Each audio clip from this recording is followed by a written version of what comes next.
welcome to Conversations Different, a podcast of the Santa Fe New Mexican. This is your host, Inez Russell Gomez, and today we are talking soccer. Soccer fields, to be precise. With us is Scott Hussion, Executive Director of Northern Soccer Club. It's the group behind Mucho Soccer. Welcome, Scott. Hi, Inez. How you doing? Good. It's so good to have you. Yeah, thanks for having me. And let's start with the basic. What is Mucho Soccer? I mean, does anyone need more soccer? Absolutely. We all need more soccer in our lives. Mucho Soccer is something we started as our campaign to bring awareness to the fact that we need more soccer fields for kids. We have so many young kids that are just so into soccer, and it's such a great outlet for people to get outside and be physical and make friends and be a part of a community. And right now we are really lacking in resources to continue the growth of the sport right now. So what happens if there's not enough fields? I mean, I guess you turn people away, they don't play. I know when my kid played soccer 20 million years ago, they just practiced on city parks, and I don't think we ever got like an actual field. Right, yeah. And, a lot has changed in the years with soccer, because when I grew up, it was the same way. We just played wherever you could, and it was, just a recreational sport we all had fun doing. They got a jersey and a picture, though. Exactly, right? And we all had fun, and you get a participation ribbon. But, nowadays, soccer's really become a mainstream sport in America, and kids are really looking to pursue it as much as they can and compete with it and go to whatever level they can. And so right now, when we run out of space, and we do turn people away. And I hate that. It breaks my heart, because we're doing this to bring kids in. We don't want to put barriers in front of playing soccer. We want to bring it to everybody that wants to play. So we pack as many kids as we can on the fields, and we use the MRC, which is the Municipal Recreation Complex out near Marty Sanchez Golf Course. And that's been great. But this problem stems from the fact that we used to be at the Downs, which was the infield at the Downs, and that we packed that place. We had 800 and some kids out there. We used that only. It was great. We had our own little home. The problem was that was never supposed to be the permanent fix. Right. It was just kind of a, it was Band-Aid. Temporary. It was always temporary, but it got treated as a permanent solution, and everyone kind of forgot about us out there. So last March, when the wastewater treatment plant had issues with E. coli and the water wasn't getting So you can't use tainted water to water a field that kids are going to play on. Exactly. And anybody's going to play. They just can't do it. So the Downs lost all their water, and we lost our home for soccer. So we were kind of tasked with the challenge of finding a new home for 860 kids to play soccer. Wow. So we used Swan Park, which is a beautiful park on the south side of Santa Fe. But that's a baseball field, and we, crammed them in there where we could, and then we put as many kids as we could at the MRC, Soccer Valley. And with a lot of help from a lot of great people in the city, we made it happen. But the bottom line is there's just not enough fields. We have 5 soccer fields for over 1,800 kids that want to play soccer. That's a lot of kids. It's a lot of kids, and it's growing every day. People love it so much. It's great to see. Do you think that having New Mexico United so successful in the state, in addition to all the world stuff, but just like locally, we can go see guys play and enjoy it and be part of that amazing community? Do you think that has helped? Absolutely. I think the New Mexico United really has proven the point that people love soccer. And it is new to America still, which is kind of crazy to think about, because the rest of the world has been playing this game and in love with it for, over 100 years. But I think what New Mexico United did was it proved the fact that if you build something around a community and around this great sport, people show up. I mean, I think I know that team has one of the highest attendance ratings of all of that entire USL league. So, Albuquerque shows up, Santa Fe shows up to all those games, and it is 100% a positive influence on the soccer community. I have friends from Taos that drive down. Yeah. They really love it. Well, the atmosphere they created there is incredible. It's a real atmosphere, and it's really fun. And once they have that new stadium, it's going to be incredible. Yeah. So this is not going to be cheap, though. If you build 5 soccer fields, how much money do you need to do that, and who's going to give you the money? Yeah, that's a good question. So nothing's cheap anymore now these days, right? So we're asking the state for $12 million. Okay. Now, with that, we have a private donor who's matching up to $3 million. So a total of $15 million to not only build 5 new soccer fields, but to improve what we already have. This goes with working bathrooms, parking lots, paved. Would those bathrooms actually have someone who would clean them? Yeah, this is also, maintenance is a whole nother issue, but, that's something we are working with the city with constantly to see who's going to maintain it. We're hoping that a private entity like our nonprofit, Northern Soccer, could run the whole complex, and maintain it all correctly. Because as we know, things are built and then not maintained. Yes. So that's a huge concern of ours, is making sure what we build is there forever and maintained correctly so everyone can actually use it as we need it. But yeah, I mean, that $15 million total would go to all artificial turf fields, and then we want to build one championship field with some stands and some lighting and a clubhouse so we can, one day host tournaments and do a lot of really fun stuff that's not only great for the kids, but these are also, good for the local economy as well. Right. A big tournament can bring in hundreds, if not thousands, of people to Santa Fe. Yeah, I was actually thinking about that because I know they built better soccer fields in Bernalillo and better soccer fields up in Taos, and those are the places where people go if you're going to have a round robin of some sort. Exactly. And I mean, let's not forget, Santa Fe is a destination. Yes. People want to come here. So if you're looking at tournaments as an adult or as a teenager, you're thinking, oh, do we want to go to, El Paso or Santa Fe? Right. No dig at El Paso, but people like to come here. So right. We really do see that as a big economic bonus, as you will. And you could have teams train there, too. I mean, if you're going to play in Mexico City for some reason and you're from the United States, we're better than a high-altitude place. Yeah, and back, I think it was 1988, 1986, the World Cup was in Mexico, and the Scottish national team came to Santa Fe to train. I think I remember that. Yeah. That's right. And I remember back, they used to bring Brits in the summer. Maybe they still do that. And they would stay in a family's home. We had one. And then they would train. They had soccer camps in the summer. And they almost died the first week, even if they were in really good shape, because the altitude was so high. Yeah, and we still do stuff like that today. Yeah. It's great. That was a lot of fun until he came home and said, I hope your son wasn't looking when the couple was having sex in the corner at Ascot Park. Things don't change in Santa Fe. Yeah, no, it's never going to be perfect, right? No, and they had no working bathrooms. Yeah, the bathroom thing is a big deal. Honestly, you have hundreds of kids out there who bring their parents, their grandparents, their aunts and uncles.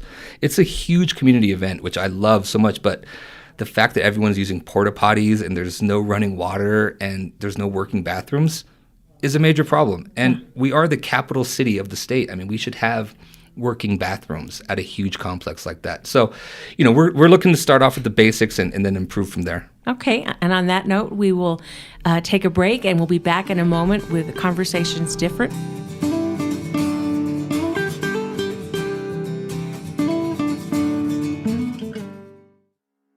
Thanks, Inez. This is Patrick Dorsey, publisher of the Santa Fe New Mexican. We hope you're enjoying this episode of Conversations Different with Inez Russell Gomez. Great local content is only possible with a talented staff dedicated to bringing you the best local content possible. For that staff to do its work, we need your support by subscribing to the Santa Fe New Mexican. If you're already a subscriber, thank you. And if not, there's never been a better time to subscribe. In addition to our home-delivered newspaper that comes with full digital access, we also provide digital-only subscriptions for SantaFeNewMexican.com. We'll also be releasing more online-only audio and video programming moving forward. The Santa Fe New Mexican has been here for nearly 175 years, and we want to continue being your source for local news and information. Visit us at SantaFeNewMexican.com/subscribe or call us at 505-986-3010. Thank you.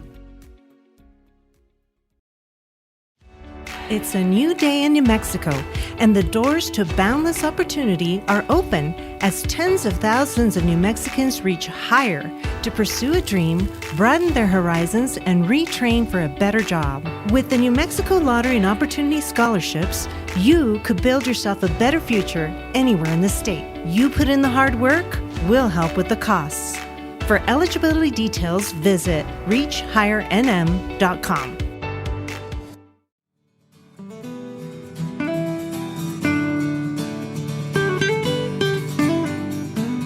We're back again with Conversations Different. Our guest is Scott Hussion, who is with Northern Soccer. And before we get back to the idea that we could have working bathrooms that aren't locked and that are clean, just tell me a little bit about Northern Soccer. So Northern Soccer Club has been in Santa Fe for about 50 years now. the goal has always been to provide recreational soccer for whoever wants to play. And we now have a very robust competitive program as well. So we have, like I said, 860 kids all playing soccer at a variety of levels. We have about 18, 19 teams that go down and play in Albuquerque, which is really fun. It's more competitive. They travel to tournaments and such. But really our goal is simple. It's to just provide soccer for kids in the area. And we do offer financial assistance to anybody who needs it. So again, just bringing down the barriers for anyone who wants to play soccer. Show up. We'll cover the cost of whatever you need. I bought kids soccer shoes. We provide all the equipment. We just believe in the sport so much and believe in the community that it creates that we're, very honored to be able to serve the city and the area and provide that service for people. Go back to the number. You have 800 or so kids in your league, Correct. but the number you're talking about with the fields is 1,800. So Sure. What's the difference? Yeah, and so that's we've looked at the whole area, the northern New Mexico region, and looked at all the different clubs because there's other organizations in town that provide soccer. There's La Liga Santa Fe, which is mostly a Spanish-speaking league, but Okay. they're all on the south side, and they, he has a couple hundred kids there. There's Santa Fe United, which is another club that has a couple teams that play. And then there's all these high school teams that also looking for places to play as well, including, Pewaukee, Pecos. Espanola has 0 soccer fields. But in the region, we estimate about 1,800 kids that are playing soccer currently. So this would affect not just Santa Fe, perhaps, but maybe kids from Pewaukee Pueblo or Tesuque Pueblo or Cochiti could come up, all those kinds of things, and people in the surrounding communities. Absolutely. We view this as a regional project, for sure. I mean, we are Northern Soccer Club for a reason. We really see ourselves as representing northern New Mexico, not just Santa Fe. And we try to reach out to as many communities as we can to bring them into the club and play. Going back to the field, what does it mean to have a championship field? What is that? Yeah, we just envision having one field that has some stands. And So you could sit and not have to take your little chair? Yep, exactly. Just some stands, a simple soccer stadium. Very small, very minimal. We're not looking to do anything crazy here, but have lights, have some stands, maybe get crazy and have some shade covered for people because it does get hot in the summertime. It does get hot. Yeah, and with that, we really open up the opportunities to have the New Mexico United Academy team come down and play. There's other teams that come and play exhibition games, having tournaments with the championship game, giving the high school teams an opportunity to play in a real soccer stadium. That's really what our vision is for that. And I like what you said, that it's going to have artificial turf, because one of the problems is that there's not enough water, and you guys couldn't use the effluent water, so now you don't have to worry about that. Yeah, I mean, we as soccer players, you always prefer to play on grass. Right. Grass is always going to be the best, but artificial turf is kind of the future, and you can play on it year round, which is great as well. You don't have to, with grass fields, you have to rest a field every now and then. The grass can't take a heavy beating with a lot of usage. So, the artificial turf really gives us opportunities year round to always play soccer. Now, if there's only 5 fields that are set aside for kids, does that mean there's other fields that adults use? Or, how much soccer capacity do we have right now? Yeah. Could it be distributed? Let's say you don't get all 12 million, you get 5 million or something. Is there a way to distribute it differently so kids get, a better crack? Yeah, so right now, actually, there's no fields dedicated for just kids. The way that the MRC was originally set up was that the adults were going to use the MRC and the kids would use the city fields. Right. That's how it was. I remember. Yeah. Right. That was the idea. Now, the problem is that there really aren't any city fields. There's Okay. Salvador Perez and there's Alto Park, Right. which are neither of them dedicated soccer fields. They're multi-use, multi-purpose fields. They're both in horrible condition. Yes. Like Alto Park, we play there, we practice there, but it is borderline dangerous. Yeah. And Salvador Perez is in a much needed overhaul for what that needs to be just a decent place to play. So we worked with the city and we took out the language of the MRC, which was an adult priority complex. Okay. So now it's just, now the kids have the same priority as adults. There's no overarching priority for anybody. So we use it, and we work with the Adult Soccer League as well. So we all kind of share it. But, right. I mean, we really only have 5 fields. And Okay, people think it's a lot more. And I always say, tell me where they are, because they're not around. Right. Yeah. No, I actually had a discussion with one of my neighbors when you wrote a My View for us about the campaign, and Mucho Soccer is the name of your campaign, which is trying to get support. And he was like, no, there's plenty of fields. And I was like, I don't think so. Yeah. And the city already is giving $1.2 million, something like that, to upgrade Salvador Perez. Correct. And is it also going to help Alto, or is that for the next round? Hopefully that's the next round. But yeah, it's a weird misconception that people have. They're like, oh, there's plenty of fields. Because we see empty space. Yeah. And a lot of those are public school fields. Right. So and the public schools do work with us. But, those are their fields. They're not city fields. They're not for public use. Yes, right. So, and they, like I said, they work with us, and we do use those fields, but there's only 5 soccer fields in the city for everybody. And it's, we're at a point where, we really need help. We really need help big time. And so we're really hoping that this session, that people will listen to what our needs and step up for the kids and get us what we need to continue providing this great sport. And I also want to make a point. This is not just about soccer. Lacrosse, flag football, there's other youth sports out there that need help as well. We're all cannibalizing each other, looking for the same field space. And, the more we're occupying baseball fields, it hurts the baseball teams. So we're all kind of on top of each other looking for fields. So there needs to be a solution at some point. That makes sense. Yeah. Do you think the legislature, obviously we have a budget surplus of $3+ billion, but there's lots of needs too. How does this stack up, toward funding programs in southern New Mexico or out in Gallup or something like that? Yeah. I think people look at things like soccer fields as like a nice to have, like, oh, that's extra. That's extra. We don't need that. And, my argument is always like, look, if you want to stop homelessness, you want to stop crime, you want to stop health issues that we have, it starts with the kids. We need to give our kids what they need and deserve to live healthy, positive lives and to have a chance to grow up to be healthy, positive individuals that are contributing to society. And you do that by providing them with things to do, nice things to do. Our kids don't have a voice. They don't get to vote. They don't know the politicians. As adults, we can do that, and we can make a real change for children in our community. And on top of it, we can have a bonus of this economic boost of places that tournaments can be held and all this stuff. So to me, it's easy for people. I see that it's easy for people to pass over and say, yeah, well, we have bigger issues than kids' soccer fields. And I couldn't disagree more, because it starts with the kids. Show the kids we care, give them what they need, and let's make it nice and clean and have bathrooms. I know that we talk about the bathrooms, but these are simple baseline things that we all deserve. So that's where I'm at. On that note, we will take one more break, and we'll be back to finish our conversation with Scott Hussion.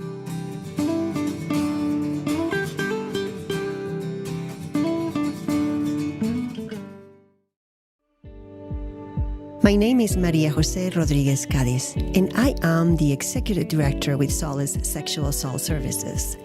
Our mission is to prevent sexual violence and empower survivors of sexual violence through restoring dignity, strength, and resiliency. For almost 51 years, Solace has reduced the impact of sexual violence. We do it by focusing on human rights, social justice, hope, and dignity. We believe survivors are experts in their own experiences and acknowledge that empowering them is crucial to their healing. Our advocacy, forensic interviewing, and therapy services are centered to their needs. Our sexual violence prevention programs in schools and community is just as important. Please check our website at findsolace.org. And if in need, you can call our 24/7 hotline, which is 800-721-7273. Your support is crucial to the lives of survivors. Thank you. Gracias.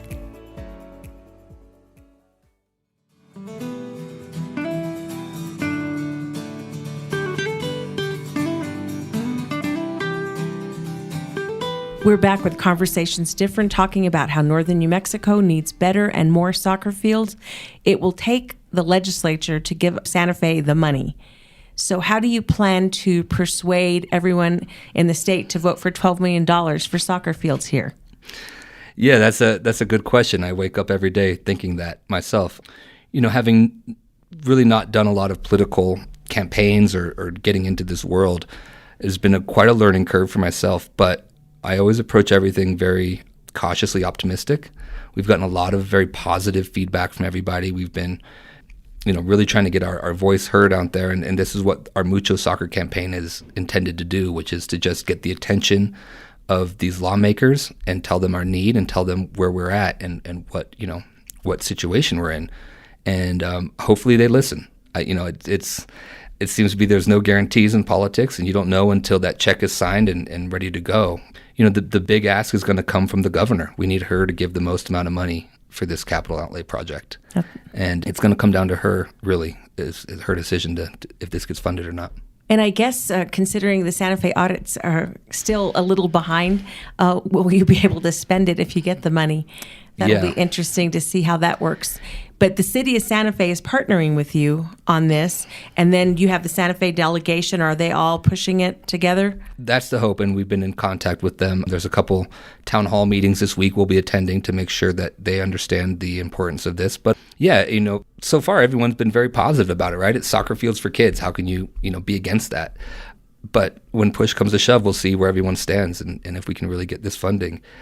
But we believe in it, and we believe that it's a good cause and that it's money well spent.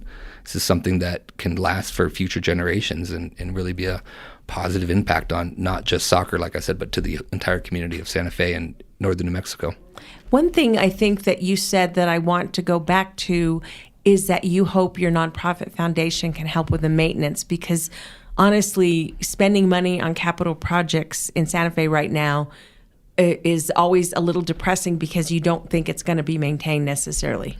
Yeah, and I think that's just the history of Santa Fe. I grew up here and I know how things work, and it's always great to build this shiny new project, but the task really starts after you built it to keep it up and to keep it running and maintained. So yeah, we would love to put it out there to any nonprofit or whoever wants to do it, but we need somebody to step up to run the place to make sure it stays working and maintained and not falling apart like many other things that we see in the city. So yeah, we are willing to step up to do that for sure. Well, that's an encouraging sign. And do you think kids here will keep playing soccer? Is this something that you anticipate growing? I mean, it's growing so quickly. I look at things like pickleball, and not to bash pickleball. It's great. I know people love it, but it's really hard to sit here and watch a sport that was created 2 years ago get all this attention and all this funding, where, like I said, soccer is this worldwide game. It's been around for ages and people love it. It's a simple game that anybody can play. All you need is a ball. Yep. And kids play it all over the world because it's simple, it's accessible, and it's really, really fun. It's the most popular sport in the world for a reason. I always say it's fun to play and not so much fun to watch. When those long passes go, I'm just like, can they do something? Hey, look, I get it. It's not for everybody. I'm not going to, pretend that it is. But I'm obviously a huge, passionate fan of soccer. It's a big part of my life. I met my wife playing recreational soccer. It gives me gives me an outlet to stay physically active and meet people and just have a really great time. And it's a great community to be a part of. But yeah, soccer's not going anywhere. No. But that's just the bottom line. It's not going anywhere. It's only growing. The Messi effect in America is real. Okay. Messi coming to play here was a big deal, and I see more kids wearing the Inter Miami jerseys than I've ever seen. Okay. So kids nowadays are into it. I see it every day. And they're following their teams. It's crazy how much these kids are into it. I mean, like I said, I grew up playing soccer, but we were just kind of doing it. Like, these kids now are like into it. It is insane how much these kids are into it, and it's really great to see. And for old people like me, we watched Ted Lasso, and so now we understand a little bit more than we might have last week. Exactly. That's a great show. And that's done a lot of great for soccer in the country as well. So, I mean, everything's just pointing in the right direction. Oh, good. Yeah. Well, on that note, we will say goodbye to Scott, and we'll be back next week with another Conversations Different. Thanks, Inez.